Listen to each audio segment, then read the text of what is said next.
Hello, friends. Welcome to the Nexus podcast. I'm your host, James Dice. Each week, I fire questions at the leaders of the smart buildings industry to try to figure out where we're headed and how we can get there faster without all the marketing fluff. I'm pushing my learning to the limit, and I'm so glad to have you here following along.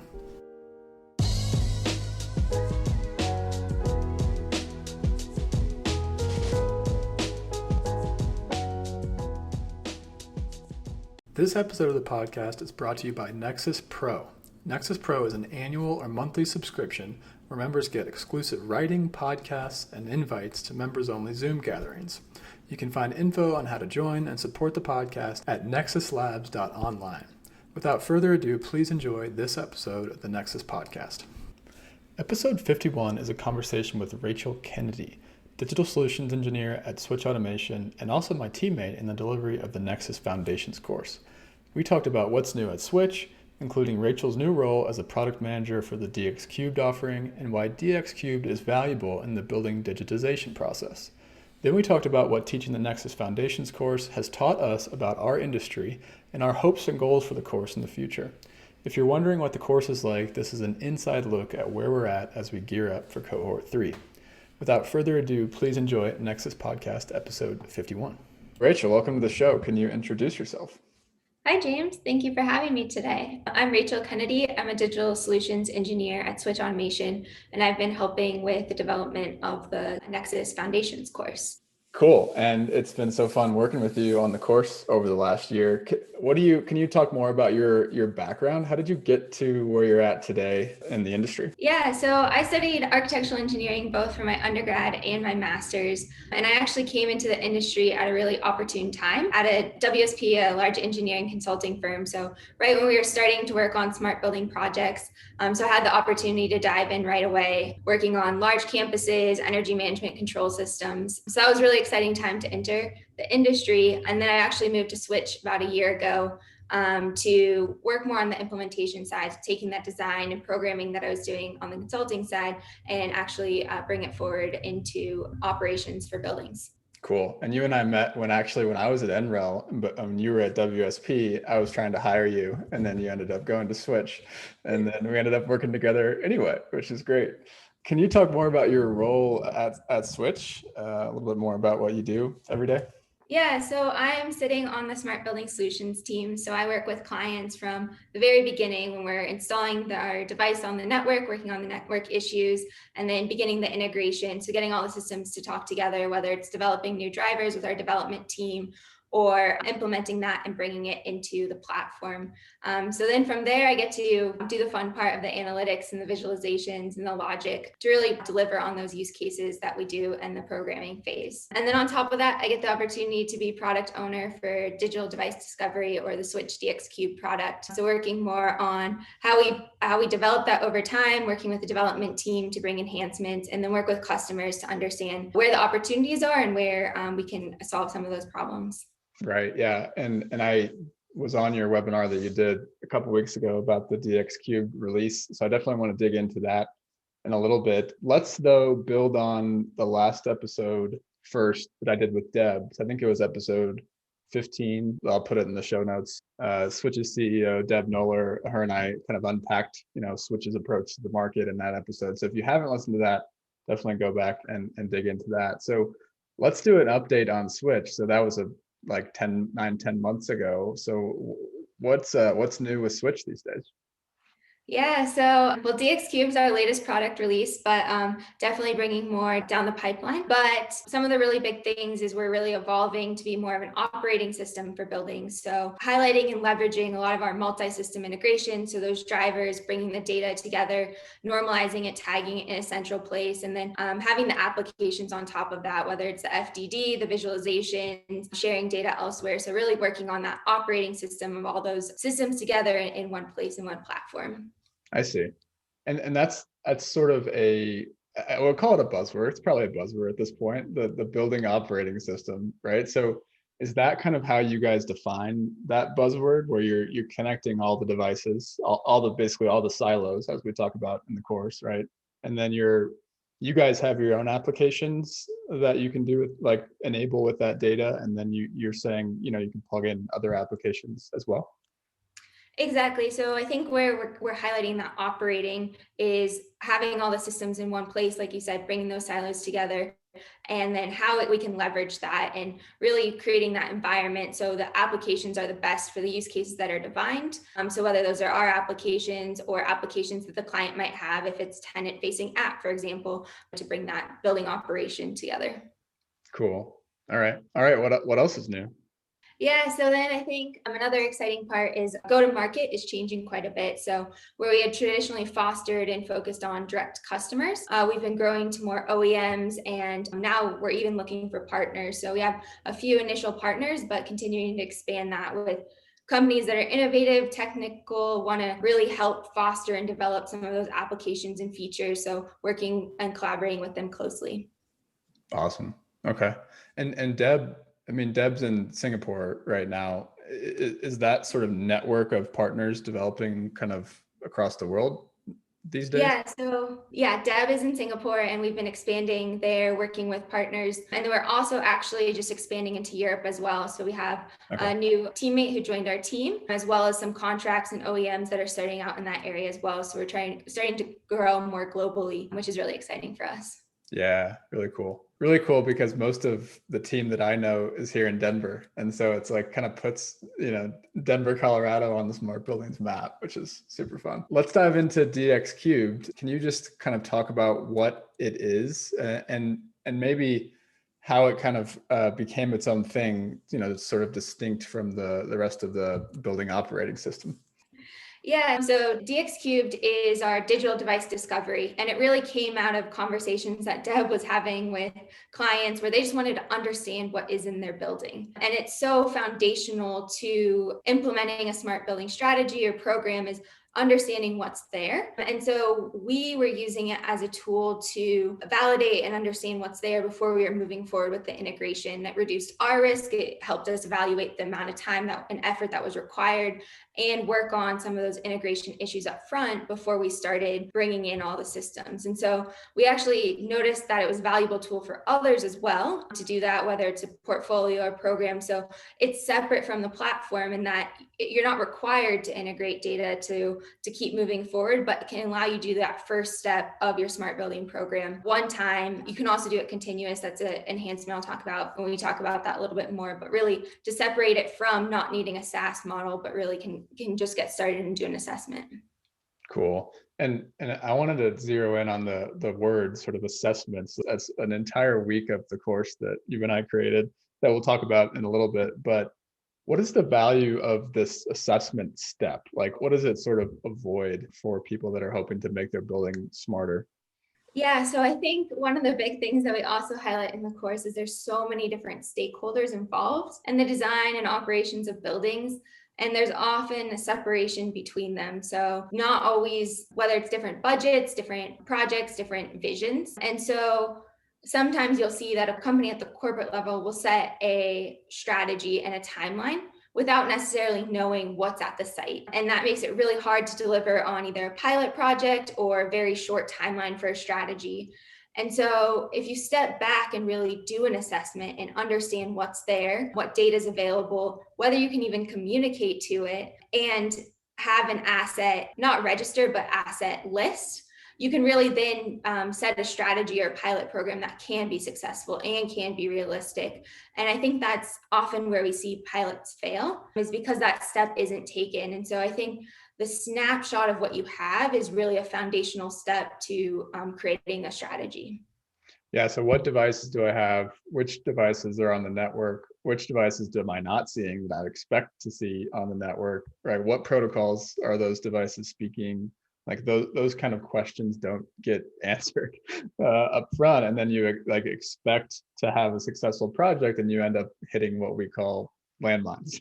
And the landmines, start blowing up. So can you take us through like the process for how deploying the Dxcube works? Yeah, so right now we deploy it. So our appliance has its drivers built into it. So we'll deploy the appliance to the site and we'll run the scan. And that's a multi-level scan. So first we're doing IP based, but then we're also scanning for those protocols that we have built for the buildings, whether it's BACnet, Modbus, OPC, and gathering all those details to provide that granularity to really understand what the controllers are, what the models are, whether they're pre-configured controllers that are a lot easier to integrate, or whether they're programmable, which take a lot more time, and good point lists that don't just include object one, object two. So really getting that view of it. And then from there, we've been able to classify those vendors and models to give you a snapshot of what your systems are and what some of those types of equipment are.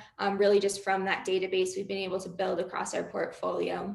So this really then provides insights into the complexity, integration, and the richness of the data and systems that are there. So like you said, are the systems communicating via open protocol like BACnet, or do we require upgrades to be able to communicate with maybe some proprietary systems? Like I said, are the models pre-configured? Will it be easier to integrate, or are we going to have to do a detailed point selection that doesn't necessarily have that information, or information we'll need from site to be able to do that? And then finally, understanding what use cases we can enable from the data and systems that are installed there. Can you talk a little bit about the driver piece of this too? So like, well, twofold question. So there's the driver piece, which is, I have this new system. I need to talk to that new system in whatever protocol that it wants to talk, right? The other piece of that is the data modeling piece. So I bring this new system on. It needs to be brought in and sort of in context with the rest of the systems that are brought on. Is that separate, the data model piece separate from Dx³, like in the higher level of the, the stack, more in the building operating system piece of the stack? So like, where does the Dx³ stop and where does the building operating system begin? Exactly. So yes, we have separated those two out. And the reason being so that Dx³ is that assessment, where oftentimes when you then are bringing in those points and actually what we call our build feature, where the data is coming into the platform, you're configuring it, you're tagging it, you're normalizing it, that's when we're leveraging those building model or those data models and building them so that you have that granularity. So there's some intelligence that we're capturing from that Dx³ in terms of what the devices and models are. But then when you get to the point level granularity of how these points relate to each other, that's where you move into the building operating system of our platform. I see. Super helpful. So on this release, what's sort of new about this release and where is it sort of going from here? Yeah, so I think the big changes that took place part of this release is first the digital readiness score. So that was our way of just quickly highlighting whether the building is ready to move forward. So there's comprehensive assessments that were talked about on some of the previous podcasts, but this is looking at the network communication and speed, the data density from the number of devices and points, the data accessibility based on the protocols, and the scope of the digital systems. Okay. And so that's then allowing us to say, yes, we can communicate with those devices. It has open protocols. We can see that it'll be valuable for analytics or visualizations or whichever features, and you're above a 50%, you're digital ready. If not, where you get those low scores, those 20%, is because we're finding Fox, which is a proprietary protocol, or the communication speed is really slow, so you can't run reliable analytics. And that's highlighting where some of those upgrades might need to take place at site before moving forward with the strategy. Totally. Yeah, we just had in our membership chat room, we just had someone yesterday post a question to the community around like, I just hit this sort of integration roadblock, like trying to figure out what to do, like somebody help us, right? And what this strikes me as is just like uncovering all of those types of things, those roadblocks, before you get down like too far down the road of trying to implement FDD or implement anything else that happens down the line. So yeah, seems really cool to me. So yeah, and then the other big changes are we can now track your scans to previous scans. So you can now do snapshots in time. So we're seeing customers who are starting a project now and bringing them in, doing those snapshots. So this month we saw 20 devices, next month we saw 30, and tracking that progress through those scans. The other one is just highlighting which devices are offline. So sometimes you'd expect to see that for tenant improvements, but other times your devices go offline and they spent hours troubleshooting analytics when it was really a network communication issue. Yeah. So trying to bring that up to the front as well as another part of this feature release. That piece is huge because I feel like that's always something that I've talked to FDD vendors around is like, there's obviously the FDD that you're intending to do on the underlying systems, right? There's also a layer of FDD that's just like, is the data still good, right? Like, because people think about integration a lot of times in like a one time, it's not a one-time thing, right? You might bring points into a smart building software system, any type of system, right? But then 2 days later, someone could unplug something, it could change. Like, there's so many different things that could happen after the fact. And so that first layer of analytics, I think, is just like, data quality analytics that's needed. Exactly. Yeah, because otherwise you're going and troubleshooting something where it's not the root cause of the issue again. And so how do we provide reliable analytics and account for changes that happen on site that are known or unknown because they're trying to solve a problem there? Totally. Cool. So give me some juicy stories about, like, what are you finding in these buildings that this is being deployed in that sort of, validates the need for it? Any juicy stories? Juicy stories. So we have a couple of large portfolio clients that use Dxcube as a tool to understand which sites were digital ready, which ones required minor upgrades, and then which required larger upgrades. And ironically, there were some that were actually a lot easier that were put in the original category of this would be very difficult, while others were put in the category of, oh, we'll be able to get that on in a week, and we're still troubleshooting issues. So I think it's quite interesting because it does provide value in both ways. The site was either communicating slow and using proprietary protocols, and then they need to do a network upgrade, or we were actually able to find BACnet when they thought it was only Fox. And so this allowed us to bring in those points a lot quicker. But the bigger piece of it is the infrastructure upgrade budget was actually different than the operational budget for the site team. So by finding this early, they could budget for that upgrade before then installing the rest of our platform. And so it allowed that internal budgeting to happen in a reliable way. Cool. All right. So how does this, like, this product you said, it's like separate from the building operating system, the more SaaS type of product? How do you guys sell this? How do you go to market with this product if I'm thinking about maybe testing the digital readiness of my building? Yeah, so we've been going direct to customers a lot, and that's allowing them to do that kind of asset assessment across all of their sites. So they can But like plug this in on their own type of thing. yes, so we will pre-configure it when it gets sent to them, and then it's just a plugin and a start. So it makes it pretty easy. We're actually moving to a Docker in a couple months. So that will allow them to not even need the hardware. They can install it on an approved hardware of their own choice. So it makes it even easier for that installation and running the scan. And then the other go-to-market is through partners. So oftentimes we'll see that if they have ongoing projects or they're doing the commissioning, they'll want to be scanning it on a regular basis to understand what's changing and what's happening on the network. And we found a few times, going back to some juicy stories, where the vendor said they were done. We found all the points were just typical points, weren't actually named correctly. So we were able to call them back within a week to get that changed. So it allowed us to avoid that challenge of happening later on. So really using that construction time effectively. So using partners for that progress as well. Yeah, the old contractor says they're done problem. Sorry, contractors, but you're never usually done when you say you are, especially from a data standpoint. Yeah, so another juicy story is we were working with a client. We're going to do their FDD. They were really focused on their central plant, wanted to do some optimization there, and we couldn't find any of their cooling towers. And they're asking what's going on. They had paid in the contract, found that it was BACnet IP, but it was never validated. They never needed the data outside of the system. So when we came on to do the fault detection, we then exposed another issue. And so it didn't exactly end as they had hoped, but we were able to ultimately get those exposed, bring them into the platform, and run those FDD. But that's another thing Dxcube is finding is the sooner you can do it, the sooner you can get it fixed. But otherwise it becomes expensive and time consuming. Totally. That's a good one. So that's really cool. That I want to ask you, just from as we sort of transition into the piece of the discussion on the course, how have you sort of, as someone that's like, how many years of experience do you have in the industry now? 5-ish, like that? Yeah. So you're taking on this product manager role. I want you to talk about how that's gone and like how's it been for you and what have you learned?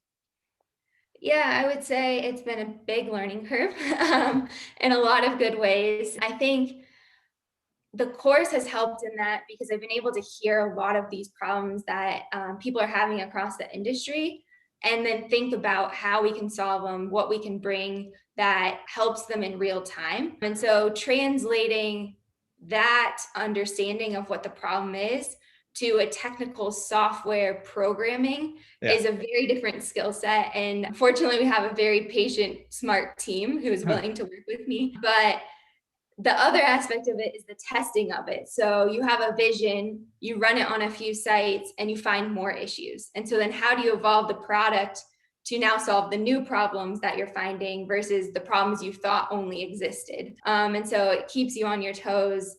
And it's really fun in that way because it's constantly evolving, constantly improving to continue to bring insight to what is actually there. Cool. That's such an exciting career move. So congrats on that. Hey guys, just another quick note from our sponsor, Nexus Labs, and then we'll get back to the show. This episode is brought to you by Nexus Foundations, our introductory course on the smart buildings industry. If you're new to the industry, this course is for you. If you're an industry vet but want to understand how technology is changing things, this course is also for you. The alumni are raving about the content, which they say pulls it all together, and they also loved getting to meet the other students on the weekly Zoom calls and in the private chat room. You can find out more about the course at courses.nexuslabs.online. All right, back to the interview. So you and I started talking about this course. I don't know when it was, maybe last June, something like that. I had talked to someone at Switch about doing the course. And then all of a sudden I hear Rachel wants to help.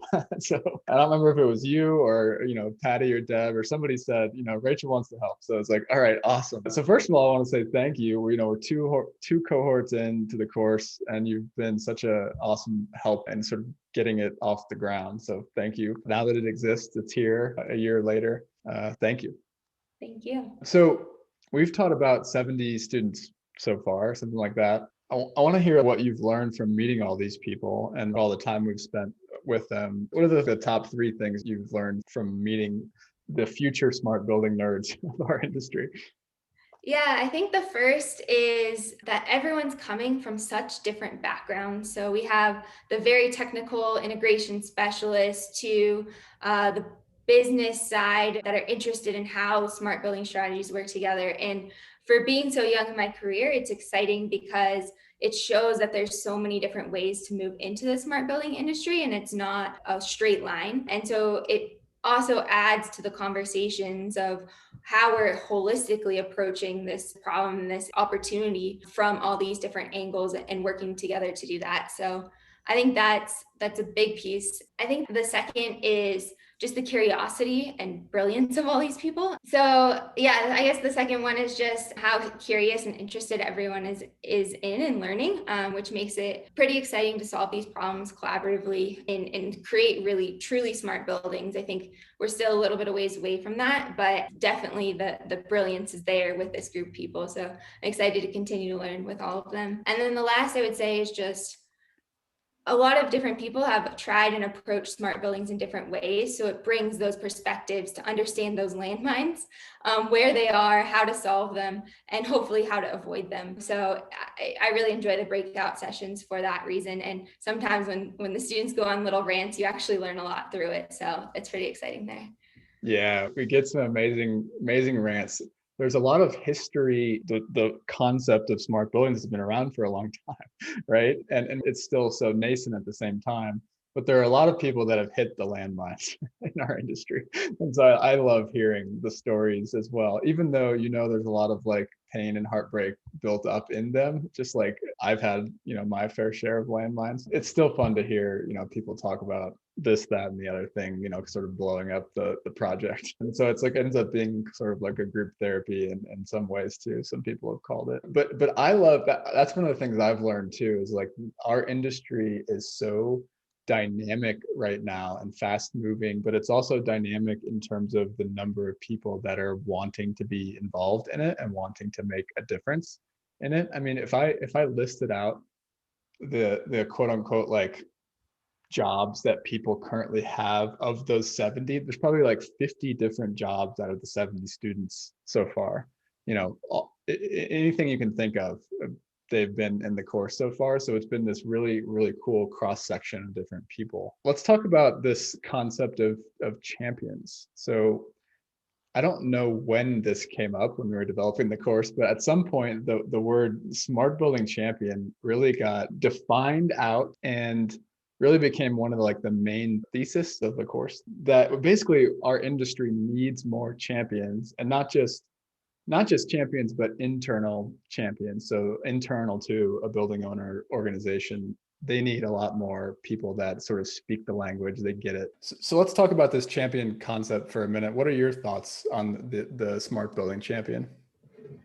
Yeah, so first, I think we need organizations to recognize the importance of this type of role and why it's needed. I think it was on the recent podcast with Shen Chu, where he outlined the different roles of consultants, vendors, and providers in the smart building industry, and really the importance of having someone internal who understands how the organization works, understands the financial decisions that are being made, and has the authority or decision-making ability to drive this program forward, because it is collaboration between all those different parties. And so how are they continuing to drive that and lead that? So really someone who understands how buildings operate, how to distinguish nuances between different technologies and solutions, and how the features affect the outcomes or use cases they're looking for, and then understands the financing and operations of buildings. They don't need to be the expert, but they need to be able to collaborate with all those specialists to be able to deliver on that smart building strategy. And so I think it's really how we bring those people internal to work with everyone else, kind of like the glue, and whether it's a single person or a team of people to continue to move that strategy forward. But how would you define a smart building champion? Yeah, I mean, the way I think about it is it starts with a mindset, and everyone that's involved in every project or a smart building program can embody the mindset. So that's actually the piece that we teach in the course, because not everyone in the course is obviously a part of a building owner organization. There's a lot of vendors, service providers, et cetera. And so what we can all do as an industry is sort of embody this mindset of a champion. There's a couple different facets to it. So there's continuous learning, right? We need to continually be understanding how things are changing and how technology is moving, but not just learning, continuous action as well. So we have this one-time mindset, this project mindset in our industry. And so being able to just embody the fact that we're going to keep moving, we're going to keep iterating, we're going to keep evolving. Then there's collaboration. So collaborating with all the different stakeholders. If you create a list of all the different stakeholders on a smart building project, it's a actually very long list of the number of people it affects. And so the smart building champion, the mindset is we're not doing this in a silo, we're collaborating, and they really need to be taking the leadership role in that collaboration. So they're kind of like the glue between all those different stakeholders, right? And then long-term thinking is another piece. So just like we're not going to think about one project over here and then, forget about it after that. They have this kind of holistic and long-term mindset that I think is important. And again, we can all have this. It's just a lot more effective when someone internal to the building owner organization is able to sort of pull the strings from the inside.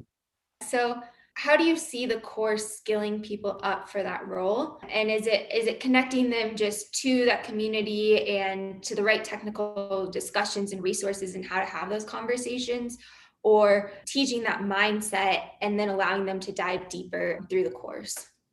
Yeah, it's like that mindset combined with this concept of I want people to understand what's enough knowledge or enough depth for me to sort of be dangerous. And I think Shen talked about this, is asking the right questions and not feeling I think it's been sort of enabling or empowering for people to know that they don't need to be the expert in every facet of smart buildings. You just need to know enough about the overall process and how it all fits together to be able to ask the right questions to your experts. So basically bringing the right people in together, getting butts and seats and all the different types of experts you need, and then going to them and being I understand where you're coming from. I want you to understand where our organization's coming from, and sort of figuring out how you can meet everyone in the middle. And so that's kind of what the course is all about, right? Is giving people that holistic viewpoint of how it all comes together That's something we hear a lot from the students. Is like, you helped us figure out how it all comes together, right? So it's being able to see all the different moving pieces, and at the end it all comes together and people are like, oh, I see now. So it's like getting people to see that, and then now that you see that, you know, like what value you bring and what value the others bring in terms of sort of supplementing your lack of, you know, depth in certain areas. Because if we have anything in our industry, we have a ton of people that have a ton of sort of very narrow depth. I think we lack that generalist that understands how it all fits together. So on that note, what are your hopes for the course in the next 3 years? Yeah. So I think my sort of North Star, you can weigh in on yours if you want. My sort of North Star with it is sort of shortening the learning curve. And that's on every individual project, sort of like avoiding the landmines. You know, the faster each individual project happens, the faster the industry transforms, right? But it's also in terms of each organization's learning curve. So I think we're just really like beginning to learn how to do that for everyone. You know, we're only 2 cohorts in, so we don't have this all figured out, but shortening that learning curve is sort of the vision of where we want to get to. And as the industry evolves, I think that's going to change, right? So we're pretty new at this point. Most organizations, we've had several, you know, large building owners in this cohort where it felt like they were sort of just kind of discovering that how early they are actually on their journey, right? And so I think if someone from one of those organizations comes back in 3 years, they're going to be at a different spot on the journey and they're going to need something else. And so I think it's continuing to evolve with them. The course will kind of never be done, right? And so we're going to continue to be iterating on it. The other aspect, I think, over the next maybe 3 years is there's a community aspect that's developing. So we mentioned that there's 70 people that have gone through the course at this point, and we're just starting to see that sort of alumni network really start to help each other. We just had someone this week that sort of posted, you know, I need help coming up with a job description for a smart building specialist. And I think she told me she got like 6 or 7 people reach out and say like, you know, here's an option. Have you considered this? Here's an exact template for what we use. So those sorts of things are just beginning to kind of, you know, maybe it's a couple snowflakes that's maybe turning into a small snowball, and then maybe it'll continue to roll by the next cohort. We'll see. The third piece is, I think there's this hiring thing. So I get 2 to 3 emails a week, and sometimes 2 to 3 emails a day about people that are trying to fill positions in our industry.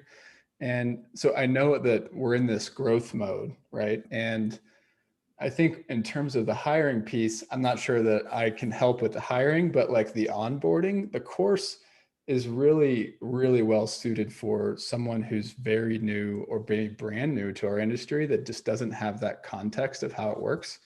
And I think that we can help with the sort of industry onboarding piece of that. We're obviously not going to help with someone's, you know, tailored company onboarding. That's not what it's about. But the industry onboarding, there are a few companies that are kind of beginning to think about the foundations course as like, you know, we're just going to outsource that to Nexus and we'll, you know, they'll be taken care of, right? And so that's kind of how I see it in 3 years. Hopefully everyone can start viewing Nexus as the place where they go for their, you know, their new people onboarding.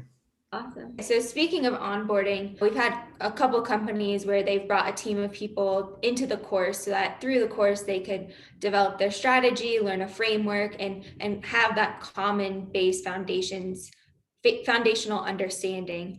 How would you define success for these companies or achievement from the course as they leave and move on over the next 3 years?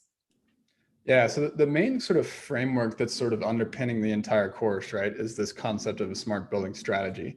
And in my opinion, my thought is that all the building owners out there obviously need a smart building strategy. They're the ones with the buildings, right? But all the companies in the industry, whether you're a building owner or a vendor or whatever, you can also have a strategy for how you are attacking the smart buildings market, how you are thinking about smart buildings. And so I think that how I see success for a company is that when you, maybe not during the 6 weeks of the cohort, but as being part of the community and sending people through the course, you're getting closer to having a sound strategy for how you will approach this new market that we're all in, that's evolving. And then how about for the individual students? How do you see their career paths changing, having been part of Foundations? Yeah, and I can kind of speak from my standpoint as just thinking about my career, right? So there's been several years in my career where I'm so heads down on a project or several projects at once, probably too many projects, where I can barely even sort of rise my head up and basically say like what's going on out there. And that's the number one thing I've kind of heard from the other students is that it's so good for people to like figure out what's going on outside of their company, right? And develop your network to where you always have someone, like we talked about, experts in all those other areas, always have someone to sort of call on and say, hey, how do you think about this problem? Or how did you solve this on your last project? So I think that that networking piece and developing your network, so not just in your small niche. So if you're an HVAC person, not just in HVAC, but in this broader technology landscape, I think developing that network is going to be really fruitful for people that are listening to this podcast. The other piece is the sort of the framework for career thinking that we kind of added for cohort 2, right? So all of us are coming at the smart buildings problem from, wherever we came from, right? So if you're coming at this from HVAC, you're coming at this with a real depth in how buildings are heated, ventilated, air conditioning, right? And that depth is not the same thing as the person next to you in the course's depth. And so what I recommend is that people with that depth sort of add the breadth, right? And if you're coming at the course with just breadth, then maybe it's a good time to start thinking about adding the depth. And so that's kind of how we're all going to come together and solve this problem, is that everyone sort of understands the breadth and has a place where they're, uniquely qualified on the depth piece. And so the successful student that comes out of the course kind of has this sort of renewed vision about how their career can go if they, for this industry and how to attack it in that sort of new light. Yeah, and even for me, where I'm focused on a couple big projects, it's great hearing through the course what other people are working on, what the challenges are, because then I might run into those challenges and have a couple months later, and I've been able to pull on those resources or understand how they approached it. So being able to bring that back in and deliver better for the stakeholders and the projects I'm working on has been something that I've definitely seen through the course. That's awesome. That's the idea. Yeah. Required me to think outside the box, understand what the stakeholder specific drives were. So that's been a good experience. I mean, I think that's something that you and I have both experienced here. You and I are like teaching this course, but we're also like learning ourselves and kind of putting what we've been learning on projects into this framework and this common language. And that helps us get better at what we do as well. Exactly. So then on that note, what would you say is the biggest thing you've learned from the course and the things that you've enjoyed the most? So I think the biggest thing I've learned, so I have two things. The first is that I've always heard like that we all need to kind of like ship before we're ready. Like an engineer kind of tends to overthink things and wants things to be perfect. And this is the first time in my career that I've like truly embodied the concept of just like ship early and ship often, right? And you've seen behind the scenes, like we've created this course at a very kind of like as we go way, because it doesn't exist out there. It's not like we can pull from one place or one or two places and pull all this together. It's very much this concept of like, yeah, I think this is like about right. And then we ship it and we get feedback and then we move on. And so it's really starting to sort of crystallize into something that I'm proud of. But I wouldn't say I was like extremely proud of it at the very beginning, So that like I'm proud of myself for doing it because now it exists and now it's really creating an impact. But at the beginning, it was very nerve-wracking. The other piece is there's a lot of aspects of just like the logistics of the course that I wouldn't say I took them for granted at the beginning, but we're still trying to figure them out, right? So I think one piece of that is that students sort of overestimate the time they have available, right? So we've had a lot of students that just say like, I thought I was going to have, 4 to 8 hours a week, but it's just it's not happening. And so then they fall behind, right? And that kind of, it sucks. It's not great because then they're not, sort of participating and sort of giving feedback to the other students and that kind of thing. So I want to make a public service announcement to all the companies out there. If you have a student taking the foundations course, which we probably will have a lot of people, a lot of your employees will be taking the course, please give them the time to do that. Give them the space from their projects. It will be worth it for you, we promise. Yeah, I remember, I think from the course where we were trying to draw it out and our engineering minds were very linear. We wanted it to be step 1, step 2, step 3. And we kept moving all the different pieces to really realize it's all interconnected. Yeah. And you have to be able to follow along to understand how it ties together in the end. So when you do fall behind, it does catch up. But I think I've loved seeing how it's evolved to really show that connectiveness and how each of those pieces plays an important role in the overall strategy for smart buildings. Totally. So yeah, that's really fun to sort of unpack and sort of reflect on the foundations course so far. So thank you for doing that with me. So as we kind of wrap up here, I want to hear kind of, now that Dxcube is released, we've got through cohort 2, you're about to go on vacation. What are you sort of looking forward to for the rest of the year, Rachel? Yeah, so I'm working on some pretty exciting projects. They're actually a year apart for the same client. So we're able to take a lot of the learnings that we're discovering and the challenges we're facing on one project and apply it to the other. Cool. So that's been really fascinating, catching up on the latest protocols there as well, where one's BACnet, one's leveraging MQTT. So continuing to learn there. What I'm really excited about for the industry in general is that last year was kind of the first year people were talking about indoor air quality, ventilation. My family finally knows what HVAC means. And it's become the conversation, but I'm hoping this year becomes the implementation. And so people are actually putting money where their mouths, what's the phrase? Putting their money where their mouth is. But are putting money where their mouth is. And so hopefully that we really see that pick up and in the industry. And now we're coming with these frameworks that we've built from the foundations to kind of have that confidence to take that first step. Because I think as we start seeing organizations leap in or jump in, then we'll see others follow suit. So kind of exciting to see that in 2021. And I hope 2022 is even more exciting from there. Awesome. I second all that. So thanks for coming on the show. It's been fun. Thank you for having me. All right, friends, thanks for listening to this episode of the Nexus Podcast. For more episodes like this and to get the weekly Nexus newsletter, which, by the way, readers have said is the best way to stay up to date on the future of the smart buildings industry, please subscribe at nexuslabs.online. You can find the show notes for this conversation there as well. Have a great day.